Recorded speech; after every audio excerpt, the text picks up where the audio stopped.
A paz do Senhor, meus irmãos, mais uma vez nós estamos aqui para estudar a Palavra de Deus.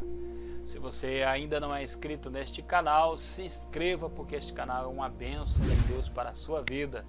É um canal muito diversificado, com vários conteúdos cristãos, inclusive vários estudos bíblicos. Se você der uma pesquisada no canal, você vai achar várias playlists de estudos bíblicos dos mais diversificados temas, como por exemplo, escatologia, pneumatologia, as finanças do cristão, a oração e por último agora nós fizemos aí uma série de estudos sobre uma introdução ao Novo Testamento. Nós fizemos um estudo aí sobre os evangelhos, depois sobre as epístolas paulinas, depois sobre as cartas pastorais, e hoje nós vamos estar aí falando sobre as epístolas gerais. O que são aí as epístolas gerais? As epístolas gerais são chamadas de universais, católicas ou então gerais. Por quê? Porque são cartas que não têm aí um destinatário específico, mas sim são cartas enviadas para toda a igreja, e graças a Deus por isso que estas cartas sobreviveram e chegaram até nós e nos edificam profundamente. Quais são as epístolas gerais? As epístolas gerais são aos Hebreus, Tiago, 1º e 2º Pedro, 1º, 2º e 3º João e Judas. Vale lembrar que todas essas epístolas não são epístolas de Paulo, são epístolas de outros apóstolos, com exceção de aos Hebreus, que há quem acredite que foi Paulo quem escreveu. A primeira epístola então que nós vamos estudar aí é aos Hebreus, carta escrita para cristãos que eram religiosos demais. Como eu disse, talvez escrita por Paulo, mas talvez escrita pelos discípulos de Paulo, que ensinados por Paulo, orientados por Paulo, cheios de conhecimento da doutrina de Paulo, escreveram aos Hebreus, uma comunidade de discípulos. Há uma teoria que diz que uma comunidade de discípulos de Paulo escreve esta epístola aos Hebreus, mas também há quem acredite que foi Priscila, aquela Priscila de Priscila e Áquila, seu esposo Áquila. Também há quem acredite que quem escreveu esta epístola foi Barnabé. E há uma grande possibilidade, há muitos que defendem que quem escreveu foi Apolo, porque se você lê na Bíblia, o pouco que fala de Apolo fala que era alguém muito eloquente e que tinha um bom conhecimento das Sagradas Escrituras, era muito animado, muito vigoroso naquilo que ele ensinava. E também há quem defenda que Lucas escreveu aos Hebreus, porém Lucas era gentil e a carta aos Hebreus tem muito judaísmo, tem muito simbolismo judeu, então muito dificilmente seja Lucas. Mas há aí uma vasta quantidade de candidatos à autoria de aos Hebreus. Uma vez eu estava passando um estudo bíblico na igreja e um irmão disse assim: irmão, quem escreveu essa carta foi Tiago. Eu falei, mas aonde o irmão embasa essa teoria? Ele falou, não sei, foi Tiago. E como não há quem possa provar o contrário, então naquele dia ficou por Tiago. Então, meus irmãos, é uma carta que não tem autoria definida. Ela só será revelada aí na eternidade. Quando estivermos com o Senhor, certamente saberemos quem escreveu aos Hebreus. Ou um arqueólogo aí encontre um fragmento, alguma coisa que nos prove quem escreveu aos Hebreus. Aos Hebreus, como para participar, para fazer parte do cânon sagrado, existia um critério que tinha que ter um autor. Essa aos Hebreus foi uma epístola que dificilmente, que depois de muita batalha, ela conseguiu entrar no cânon sagrado. Eu acredito que por causa do conteúdo muito forte tenha sido colocada aí no cânon sagrado. Há uma grande quantidade de gente que acredita que foi Priscila que escreveu, porque Priscila era mulher, e por ela ser mulher, seria muito difícil ser aceita esta carta. Então ela deixou anônima, não colocou aí o nome dela, para que pudesse ser usada no reino de Deus. Mas são teses e mais teses, teorias e mais teorias. Não há uma definição de quem escreveu. Esta carta foi escrita para os judeus convertidos por todas as províncias, pois de acordo com o capítulo 2, versículo de número 3, os leitores da Epístola aos Hebreus podem não ter visto nem ouvido os ensinos de Jesus, mas aqueles cristãos que permeavam aí a Palestina, sem dúvida, tinham ouvido sobre os ensinamentos de Jesus, tinham visto alguma coisa, né? Vamos ler aí Hebreus 2 e 3, diz assim a palavra de Deus lá: como escaparemos nós, se não atentarmos para uma tão grande salvação, a qual, começando a ser anunciada pelo Senhor, foi-nos depois confirmada pelos que a ouviram. Então observe, pelos que a ouviram. Então não foi nós que ouvimos, pelos que a ouviram. Então esta carta pode ser escrita para judeus que estavam dispersos por tudo quanto é parte do Império Romano. A data a ser escrita também é algo complicado.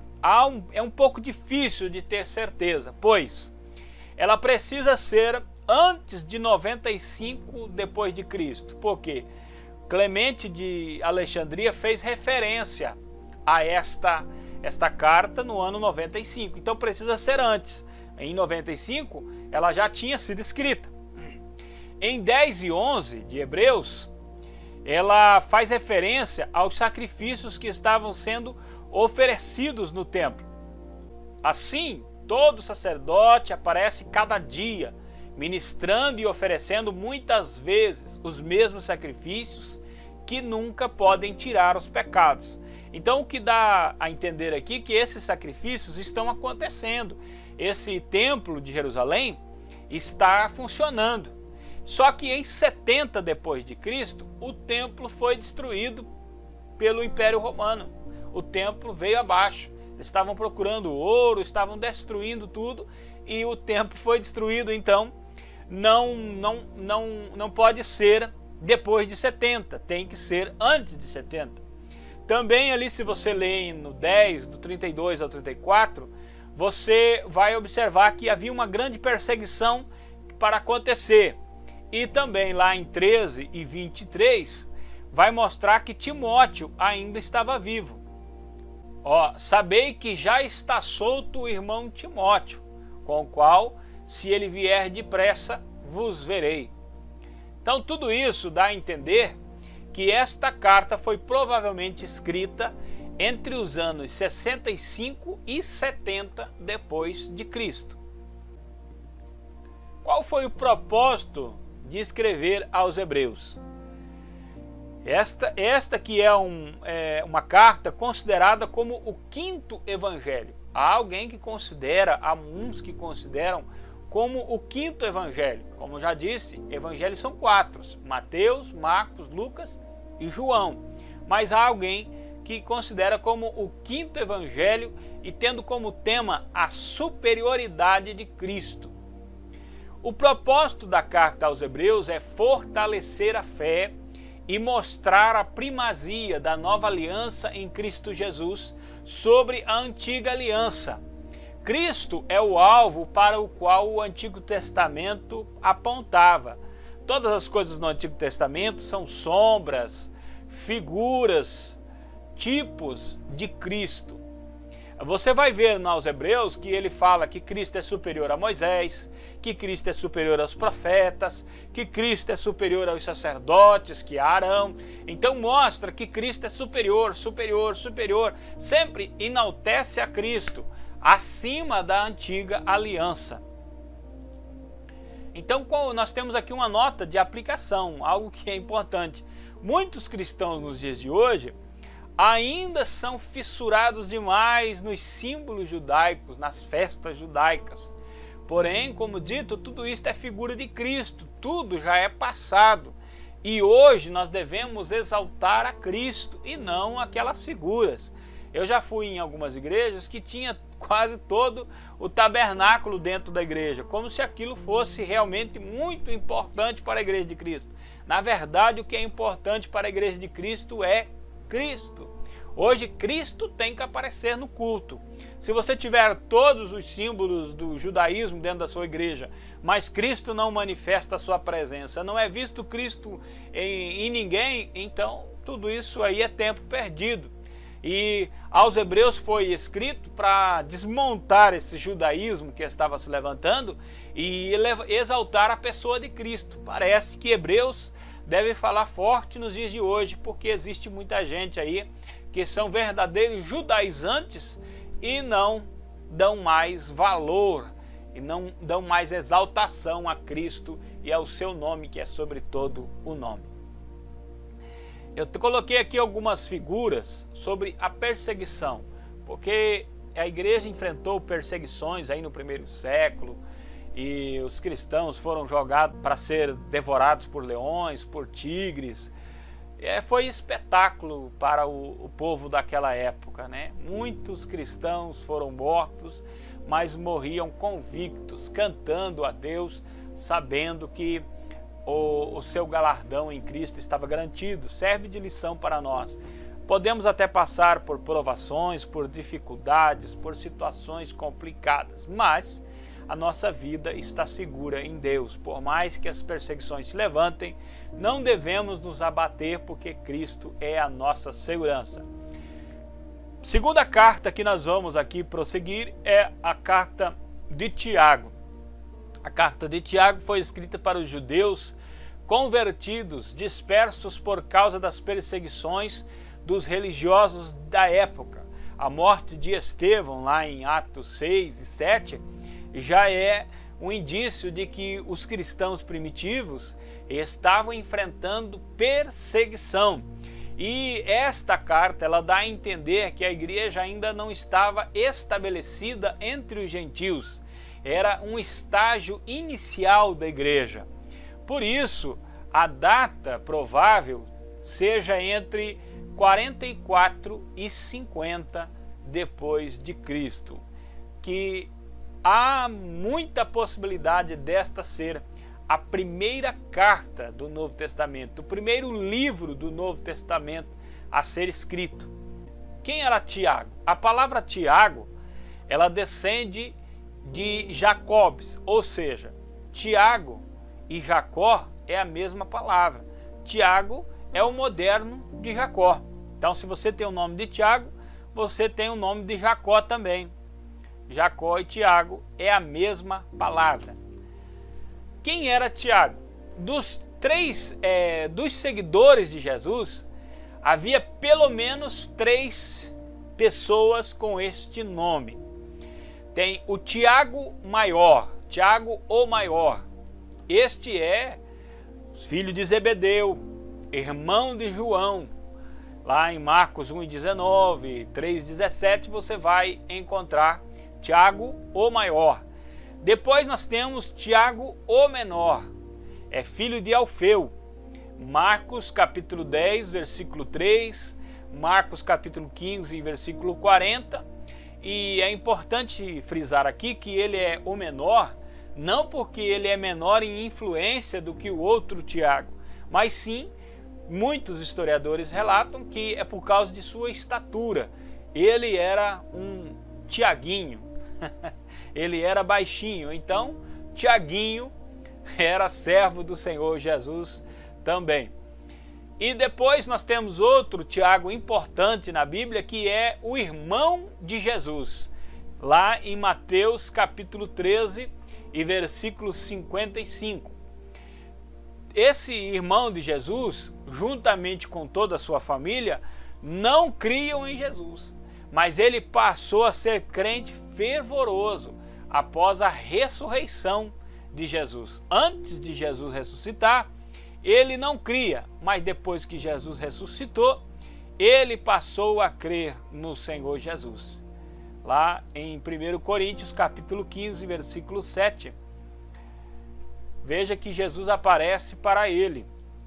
Depois foi visto por Tiago e depois por todos os apóstolos. A partir daqui, ele se torna um crente fervoroso, devoto de todo o coração. Tiago, o maior, foi morto lá em Atos capítulo 12 e versículo 1 e 2. Lá, Tiago, o maior, é morto. Mas o mesmo capítulo dá a entender que o outro Tiago, irmão de Jesus, assumiu. Veja bem, lá em Atos dos Apóstolos, capítulo de número 12, e o versículo de número 2, está escrito assim, e matou a espada Tiago, irmão de João. Esse é Tiago, o maior. Aí o Herodes prende a Pedro para matar também no outro dia, ou dali uns dias. Mas quando ele prende a Pedro e a igreja está orando por Pedro, versículo 5, Pedro era guardado na prisão, mas a igreja fazia contínua oração por ele a Deus. Aí, por causa desta oração da igreja, no versículo de número 7, a Bíblia diz que o anjo do Senhor vai e toca Pedro, desperta, levanta, as cadeias caem no chão e Pedro é livre. O Pedro é livre. O Pedro vai saindo, as portas vão se abrindo e ele vai e escapou da prisão. Pedro está livre. Então, quando Pedro realmente está livre, ele vai lá aonde a igreja está reunida fazendo oração. Ele vai e daí quando ele bate na porta, uma menina chega para escutar e vê que é Pedro, conhecendo a voz de Pedro, ela vai correndo para a igreja, lá para os irmãos e diz, olha, Pedro está na porta. Eles não acreditam, mas aí no versículo de número 17, Pedro vem lá e acenando com a mão para que eles ficassem quietos, conta como o Senhor tirou da prisão. E depois ele diz o seguinte, anunciar isto a Tiago e aos irmãos. Observe bem, anunciai a Tiago e aos irmãos. Mas como assim? Tiago não havia sido morto à espada antes de Pedro? Então, duas coisas aqui são possíveis. Primeira, ele não sabia da morte de Tiago. Isso é menos provável do que a segunda teoria. A segunda teoria é outro Tiago assumiu o pastoreio da igreja. Então, anunciai a Tiago e aos irmãos, porque Tiago seria o pastor da igreja dali por diante. Tiago tinha o apelido de joelho de camelo. Por quê? Por causa dos calos que se formaram em seus joelhos, depois de muitos anos de oração constante. Isso não é bíblico, é tradicional, é o que a história conta, que Tiago, de tanto orar, os seus joelhos engrossaram, e ele foi apelidado de joelho de camelo, porque os seus joelhos tinham ali uma crosta dura, de tanto ele orar. A oração é fundamental na igreja. A oração tem um poder tremendo, irmão. Quem dera a igreja orasse muito mais do que ora. Existem muitos livros sobre oração, mas entre os livros que li sobre oração, existe um que o senhor lá estava perto de morrer e alguém perguntou para ele qual é o último conselho que você dá à igreja antes da sua partida. Ele disse, diga à igreja que ore, a igreja precisa orar. Alguém chegou a dizer que a oração é o respirar da igreja. Enquanto a igreja ora, a igreja vive. Se a igreja parar de orar, a igreja morre.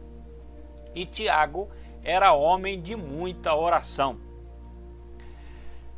Tiago escreveu esta carta para os judeus convertidos, a fim de preveni-los de pecados que deveriam resistir, que eles deveriam se resistir. O livro consiste de preceitos morais, ajuntados sem qualquer plano. Esse livro é chamado também de o livro de provérbios do cristão. Não tem assim um plano, começa e vai dando lição. Até o fim vai aí trazendo provérbios, conceitos, ensinamentos e vai doutrinando do começo ao fim. Uma aplicação aqui no livro de Tiago. Tiago enfatiza na sua epístola que a fé sem obras é morta. Cristianismo teórico não funciona. A fé ela tem que ser prática. Não é só orar, não é só saber, somente estar, é viver o Evangelho de Cristo. Eu coloquei uma imagem atual aí, que você já deve ter visto muito nas redes sociais. Alguém vai fazer uma doação, vai ajudar alguém, mas ele quer se promover em cima daquilo. E constrange as pessoas que ele está abençoando. Então, isso é obra morta. Como disse Jesus, já recebeu o seu galardão por aqui mesmo. O Jesus disse que quando você vai ofertar com a mão direita, a esquerda não deve nem saber o que a mão direita está fazendo. Ou seja, você não tem que tocar trombeta, você não tem que fazer alarde sobre as coisas que você está fazendo. Não, mas é que eu estou divulgando para que chegue mais longe. Não, meu irmão, você está querendo se promover mesmo. Não inventa desculpa. Tiago está dizendo que toda obra que você faz para se promover, ela é morta. A obra que a gente faz deve brotar da fé. E a obra que brota da fé, ela não procura promover ao cidadão, ela procura promover o nome de Cristo, procura glorificar o nome de Cristo. Então vamos aqui para as próximas epístolas. Primeira epístola e segunda epístola de Pedro. Foram escritos para os cristãos dispersos pelas províncias da Ásia Menor, para edificação dos convertidos, não somente entre os judeus, mas também entre os gentios. 1 Pedro, capítulo 2, e versículo de número 10, diz o seguinte: vós que em outro tempo não erais povo. Quem é este povo que ele está falando? Em outro tempo não erais povo? Os gentios. Mas agora sois povo de Deus. Quer dizer, os gentios não eram pagãos, não tinham nada, não tinham alcançado misericórdia, mas agora alcançaram misericórdia. Outrora não eram nada, mas agora é o povo de Deus. Está falando aí aos gentios. Tanto a primeira como a segunda epístola de Pedro, é difícil dar uma data exata. Há quem acredite que a primeira epístola é bem lá pelo 40 depois de Cristo.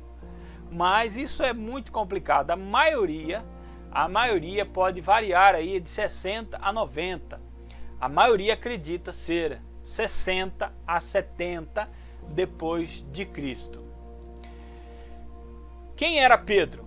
Agora surpreende-se, como diz aí, segura na sua cadeira onde você está sentado. Quem que era Pedro? Pedro era irmão de André, pescador, morava em Cafarnaum, sua sogra foi curada por Jesus. Durante o ministério terreno de Jesus, ele teve muitas experiências fantásticas. Tem tudo isso, tem referência bíblica, nós não vamos ler para ganhar tempo. Ó. Pedro andou por sobre o mar. Mateus capítulo 14, versículo 29. Quando Jesus está andando sobre o mar, Pedro disse: é o Senhor, manda ir ter contigo por sobre as águas. E Jesus disse: vem. E ele foi e andou por sobre as águas. A Bíblia diz: e andou por sobre as águas. Esse foi o homem que, quando Jesus pergunta: quem vocês dizem que eu sou? As pessoas dizem que é profeta, outros dizem que é Elias. Quem vocês dizem que eu sou? Ele tomou a frente e disse: tu és o Cristo. Ele é aquele que confessou: tu és o Cristo. Este foi o que assistiu à ressurreição da filha de Jairo, lá em Lucas capítulo 8 e versículo 15. Quando Jesus mandou todo mundo embora, ficou ali Pedro, Tiago e João e Jesus, e ele assistiu à ressurreição da filha de Jairo. Esse Pedro também estava presente na transfiguração de Jesus. Mateus capítulo 17, versículo 1. Este Pedro aí, Jesus mandou ele fisgar um peixe com uma moeda na boca. Jesus disse, ó, vai lá e pega o peixe que tem uma moeda na boca. Ele foi lá, pescou o peixe que tinha a moeda na boca. Olha as experiências desse Pedro.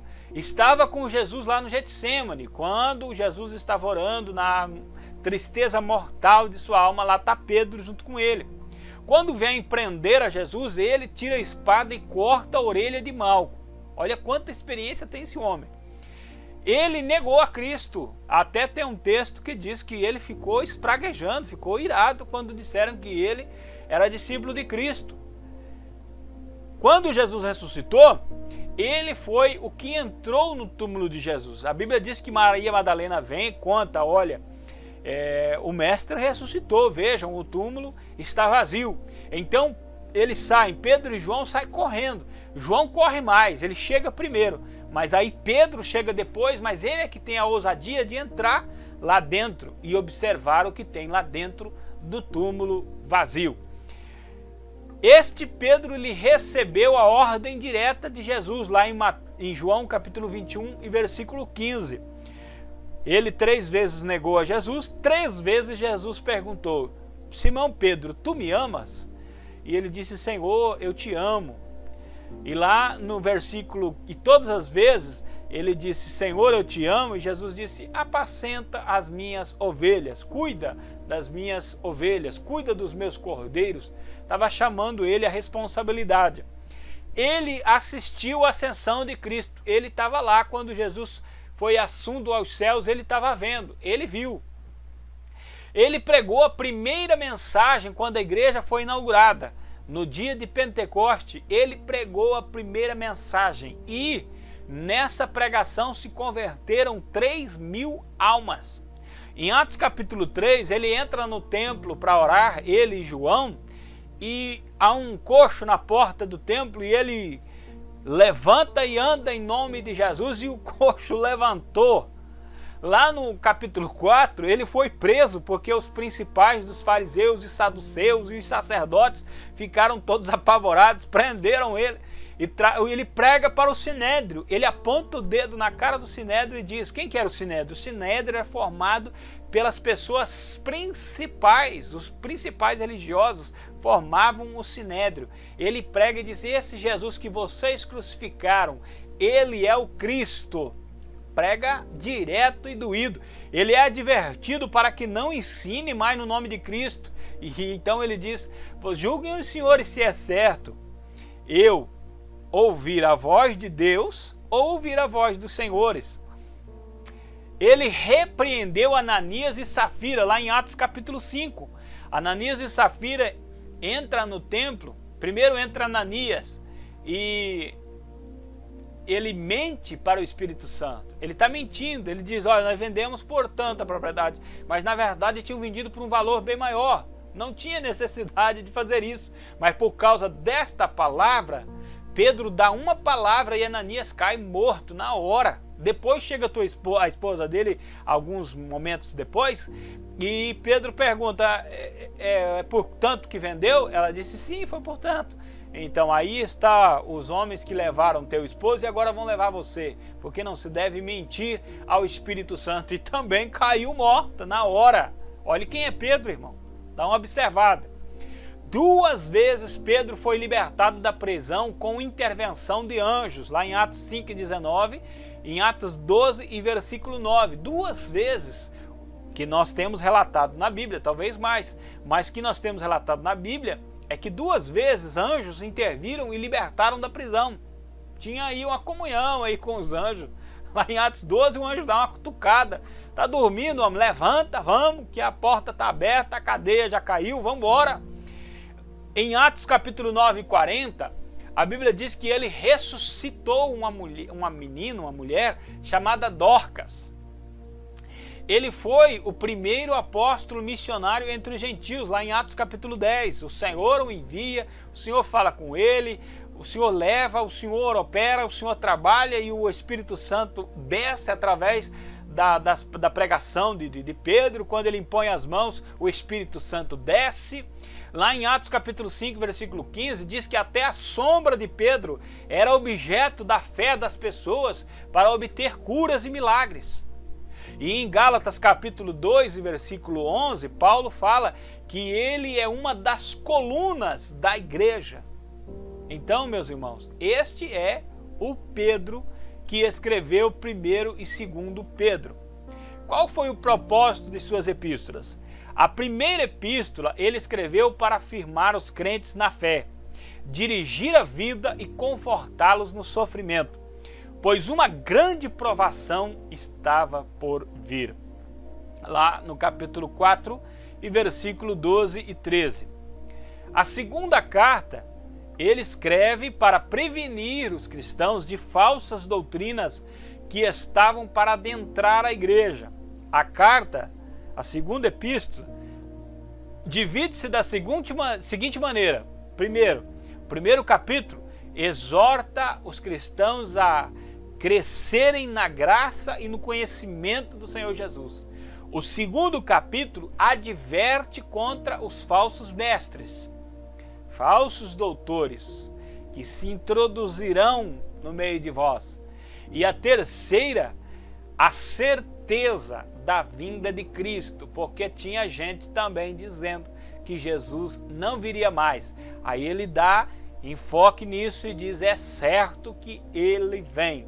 Muitos têm por tardia, mas acontece que o Senhor é longânimo, não querendo que ninguém se perca. Aplicação. Pedro era um líder nato. Ele era líder de natureza. Sua influência era reconhecida por todos. Só por causa da sua personalidade já era reconhecida a influência dele. Ele é uma das figuras mais importantes da igreja primitiva. E apesar de tudo isso, ele não se vangloriou. E ele permaneceu na dependência do Espírito Santo. Uma das coisas que você deve entender é: poxa, Tiago é pastor da igreja, mas por que não Pedro? Porque Pedro não era assim, irmão. Pedro não usurpava a posição, Pedro não obrigava nada, Pedro não exigia respeito. Ele estava dentro da vontade de Deus. Nas duas cartas de Pedro transparecem as qualidades de Jesus que o Espírito Santo formou nele. Primeiro, prontidão para abraçar o sofrimento em vez de prestígio. Como eu disse, ele não buscava prestígio, não buscava admiração. Ele até tinha prazer em sofrer por Cristo. Ele se alegrava no sofrimento. Outra coisa, sabedoria desenvolvida pela experiência. Verdadeira sabedoria e não apenas conhecimento. Porque tem gente que tem muito conhecimento, mas não tem nada de sabedoria. É um tolo por completo. Pedro não era aquele homem muito letrado, muito culto, mas ele teve muitas experiências e ele tinha sabedoria. Ele sabia administrar as situações. Você pode ter uma prova disso lá em Atos 10, na casa de Cornélio, quando os irmãos estão preparando o almoço, ele vai orar. O almoço, a janta, não me lembro agora, mas enquanto eles estão preparando a refeição, Pedro vai orar. Pedro está orando e o anjo desce, uma visão desce ali, um lençol com vários tipos de alimento e diz: come, e ele diz: não, eu nunca pus nada impuro na minha boca. E ele, dirigido pelo Espírito Santo, ele é dito: olha, você deve comer, não torne impuro aquilo que eu já purifiquei. E o Espírito Santo fala com ele: está vindo alguém aí de outro lugar e você tem que acompanhá-los. E ele vai para a casa de Cornélio com aqueles irmãos, e tudo ele faz tudo de acordo com a vontade de Deus. De maneira nenhuma ele se exalta, se levanta, ele fica debaixo da vontade de Deus. De maneira nenhuma ele busca reconhecimento, ele fica dentro do chamado de Deus. Humildade que não se desgastou com o tempo passou e Pedro continuou humilde. Tem gente que começa humilde, mas termina arrogante, que chega a dar medo. Ele era um homem brigão, mas se você observar, vai ver aí pela carta dele que ele aprendeu a ser totalmente controlado, se tornou um homem temperado. Eu coloquei aqui uma imagem que achei no Google sobre a crucificação de Pedro. Diz a história que disseram que ele iria morrer crucificado como o mestre dele. E ele disse, não, eu não sou digno de morrer como meu mestre. Se vocês querem fazer isso, me crucifiquem de cabeça para baixo. Eu não sou digno de tanta presunção de morrer igual ele. Eu quero morrer de cabeça para baixo, eu sou inferior. Então, observe a humildade de Pedro. Agora sim, vamos para 1º, 2º e 3º João. Essas epístolas foram escritas para os filhinhos. A primeira foi escrita para várias localidades, cristãos de vários lugares. Como João chama de filhinhos, dá a entender que são íntimos, são conhecidos, são amigos. João, um homem que viveu muito. Essas epístolas foram escritas muito depois. Então, provavelmente, João era amado e de muitos, tinha intimidade com muitos discípulos de Jesus. A segunda é a senhora eleita. A senhora eleita tanto pode ser uma senhora eleita, literal, como também pode ser a igreja de Cristo e seus filhos, pode ser aí os discípulos, né? E a terceira foi escrita ao presbítero, amado presbítero Gaio. Todas essas epístolas são enfatizadas, são fixadas, são firmadas no amor, já que João é o apóstolo do amor. A data da escrita, todas as 3 cartas, todas as 3 epístolas, são mais aceitas como em meados de 90 depois de Cristo. Pode ser de 90 até 94, 95 depois de Cristo. Quem era João? Seu nome, João, significa graça ou favor de Deus. João era o mais jovem dos apóstolos, o mais moço. Dos vários discípulos que seguiam Jesus, 12 eram chamados de apóstolos. E entre estes 12 apóstolos, tinha 3 que eram mais chegados: Pedro, Tiago e João. Tanto que na transfiguração está Pedro, Tiago e João. Quando Jesus manda todo mundo ir embora, fica Pedro, Tiago e João para a ressurreição da filha de Jairo. Sempre Pedro, Tiago e João estão mais próximos de Jesus, lá no Getsêmani, sempre Pedro, Tiago e João. Mas dentre estes 3, João era aquele que se recostava no peito do mestre. João, capítulo de número 13 e versículo de número 25, e inclinando-se ele sobre o peito de Jesus, disse-lhe: Senhor, quem é? Aqui quem está se inclinando, olha, o Simão Pedro fez sinal. Simão Pedro fez sinal a João, dizendo: pergunta para ele de quem é que ele está falando. Ele disse que um vai trair, pergunta para ele, você que é mais chegado. E ele responde: Senhor. E ele pergunta: Senhor, quem é?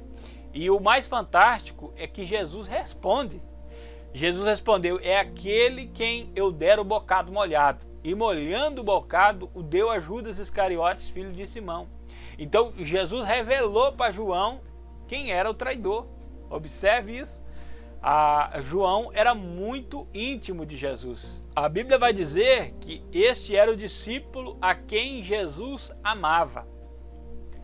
Foi o único a permanecer até o fim, lá na crucificação, quando Jesus está crucificado. Lá em João capítulo 19 e versículo 26, a Bíblia diz que João está lá, observando. Quando Jesus o vê e vê Maria do lado dele, diz assim: olha, mulher, eis aí o teu filho. João, eis aí a tua mãe. O que era isso? Isso era João, a partir dali, leva Maria para seus cuidados. João, a partir dali, vai cuidar de Maria como se fosse a sua mãe. Quando Jesus ressuscitou a Maria Madalena, anunciou a Maria Madalena. E ela foi correndo e contou para os apóstolos. Como eu já disse antes, o primeiro a chegar no túmulo vazio foi João. João correu muito mais do que Pedro. Pedro saiu na frente, mas João correu mais do que ele e chegou na frente. Só que chegando lá, ele não teve coragem de entrar. E então Pedro chega com toda a ousadia e entra. Esse João, ele pastoreou a igreja de Jerusalém por um certo tempo, apesar de nesta igreja seu irmão ter sido morto, ele foi pastor desta igreja. E pastoreou também a igreja de Éfeso. Esse João é o único apóstolo que não sofreu nenhum tipo de martírio. Ele não morreu, ele morreu de velho. Alguém disse que João é o apóstolo duro de matar, porque tentaram matar. João foi, diz a tradição, diz a história, que foi colocado num caldeirão de óleo fervente e saiu de lá ileso. Não fez nada em João. Ele sai de lá ileso. É isolado na ilha de Patmos. Se isso era na intenção de prejudicar o evangelho, não deu certo, porque lá ele recebeu as revelações da parte de Jesus Cristo, o Apocalipse. Jesus revela a João o Apocalipse, e esse Apocalipse é o livro mais tremendo que existe até os dias de hoje, mais enigmático, mais tremendo, mais assustador.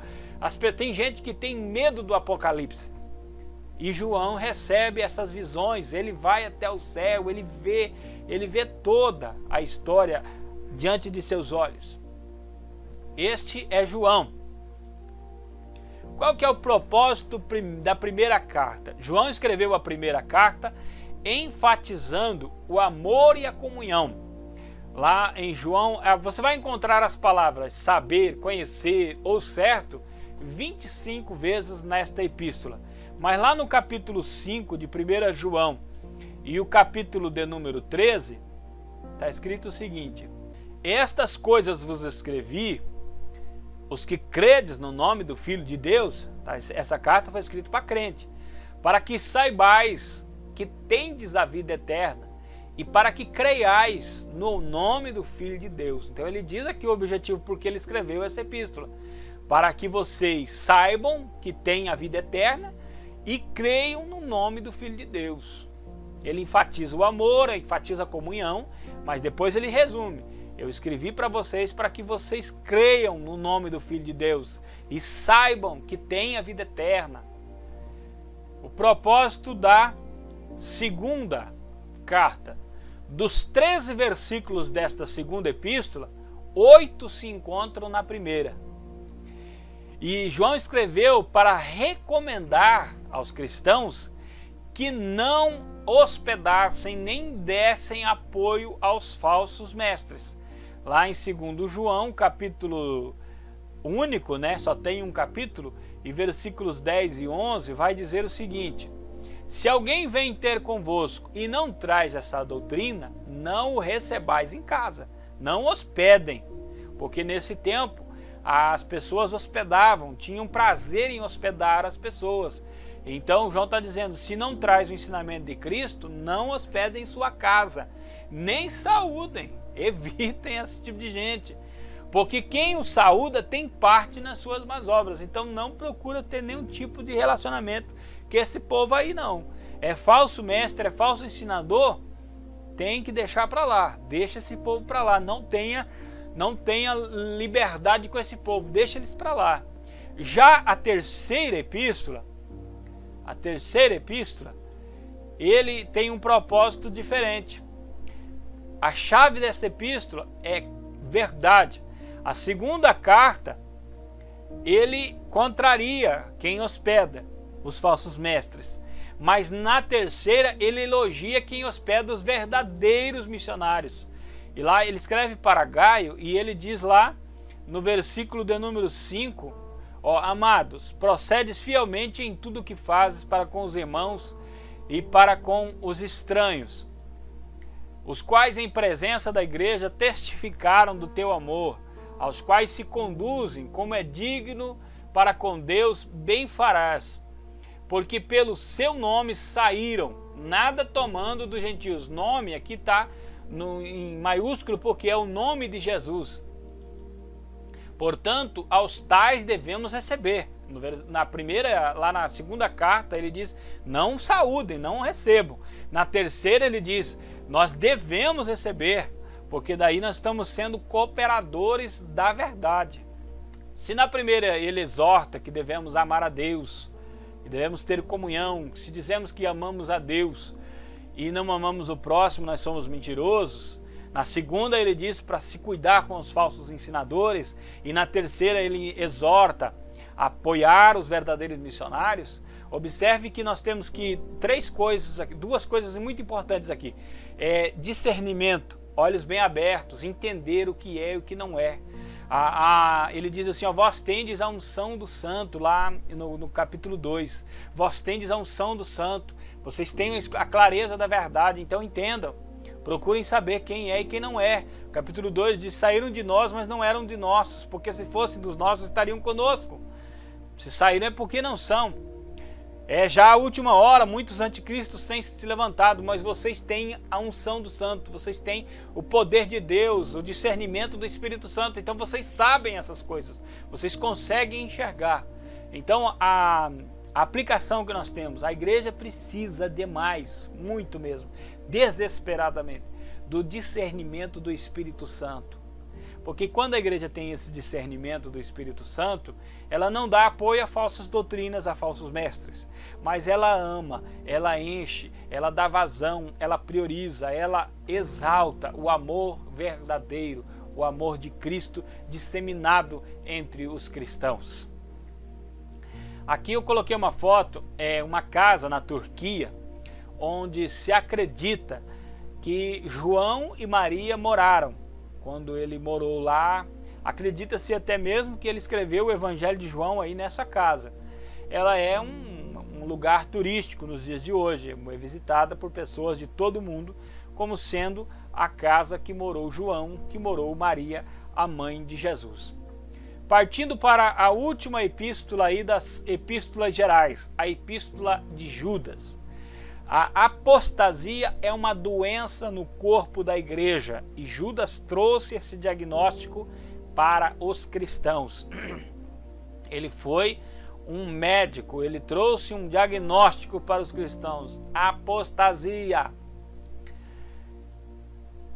Provavelmente foi escrita entre os anos 60 a 80 depois de Cristo. Quem era esse Judas? Não era o Iscariotes, de maneira nenhuma. Judas Iscariotes, nem pensar. Judas Iscariotes se perdeu, se matou, se suicidou. Logo após aí a prisão de Jesus, ele já se suicidou. Ele era irmão de Tiago e também irmão do Senhor Jesus. Lá em Gálatas capítulo 1 e versículo 19 diz, Judas, o irmão do Senhor. Então, ele era irmão de Tiago, que era pastor da igreja em Jerusalém, e irmão de Jesus.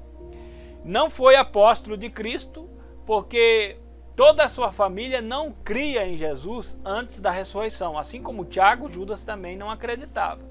Mas depois que ele viu o Senhor ressuscitado, depois que Cristo ressuscitou, ele se tornou um defensor verdadeiro do Evangelho de Cristo, do nome de Cristo. Ele começa a sua carta escrevendo sobre a salvação em comum que ele tinha com as pessoas que leriam esta carta. Mas rapidamente ele passa a exortar sobre o surgimento das heresias. Ele vai falando, olha gente, mas aí tem um problema muito sério, vai vir heresia, vai surgir muita coisa. E deu orientações para a igreja de como evitar, como deter o avanço das heresias. Até hoje, Judas ainda é muito importante para a igreja. Uma aplicação aqui na epístola de Judas. Judas alegremente se declarava irmão de Tiago, líder da igreja de Jerusalém, mas nenhum dos dois, nem Tiago e nem Judas, se exaltava por ser irmão de Jesus. Por quê? Porque ambos sabiam que a fé era muito mais importante que o sangue para Jesus. Jesus não era o filho de Maria, ele era filho do grande Deus, o filho unigênito do Deus Todo-Poderoso, o Deus Todo-Poderoso encarnado. Então, o que importa aqui não é o seu parentesco no sangue, mas sim a fé. De que adiantaria ser irmão carnal de Jesus e não crer nele até o fim da vida? Morreria e perderia a sua alma. Mas se tornando crente em Cristo Jesus, aí então valeria muito, porque perduraria para a eternidade. Bem, meus irmãos, estas foram aí as lições importantíssimas destas epístolas, desta introdução do Novo Testamento. Se Deus quiser, na próxima terça-feira nós vamos aí falar sobre uma introdução, um panorama visto bem de cima, como um avião olhando para o Apocalipse. Nós vamos ter uma visão panorâmica do Apocalipse, mas eu já quero convidar vocês, porque breve nós vamos aí ter um estudo bem aprofundado do livro de Apocalipse. Nós estamos aí estudando já, estamos preparando as lições, e para ser bem verdadeiro, eu estudo e não vou muito a longe, porque eu quero trazer algo muito preciso, muito original. Não quero me ater a detalhes que não importam, mas detalhes importantes eu quero trazer com profundidade, com mais afinco. Então eu convido vocês, breve, ainda este ano, nós vamos ter aí uma série de estudos sobre o Apocalipse, meio texto a texto. Não vou dizer versículo a versículo, mas texto a texto, aí trazendo uma definição. Não é um estudo escatológico, como a lição de escatologia que nós temos, que é meio sistemático. Pegamos aí vários versículos de toda a Bíblia e trouxemos ali para trazer as lições. Não, esse é diferente. Esse nós vamos se ater dentro do livro de Apocalipse. Nós vamos capítulo a capítulo, texto a texto, trazendo aí o que a palavra de Deus está dizendo. Deus abençoe a todos. Eu quero orar pela sua casa, pela sua vida, pela sua família, e já te recomendo, compartilhe este vídeo com mais alguém, divulga esta palavra, anuncie o Evangelho de Cristo, traga esse apoio a este canal, curta este vídeo, comente, se tem perguntas ou colocações aí, coloca aí nos comentários, será um prazer ter a sua participação. Oremos ao Senhor. Deus de maravilha e poder, nós te louvamos, Pai, porque o Senhor é verdade, o Senhor é justiça. Grande é o Senhor Deus Todo-Poderoso. Eu te peço, meu Deus, que o Senhor venha abençoar esta família, abençoar este lar, abençoar esta casa. Que a tua bênção, meu Deus, recaia sobre este teu servo, que estudou a tua palavra, que aprendeu da tua palavra, que em nome de Jesus as bênçãos do Senhor recaia sobre o seu ministério, que seja frutífero e abençoado, que todo o propósito do Senhor, todo o projeto do Senhor se cumpra, se concretize em sua vida, para a glória do nome santo de Jesus.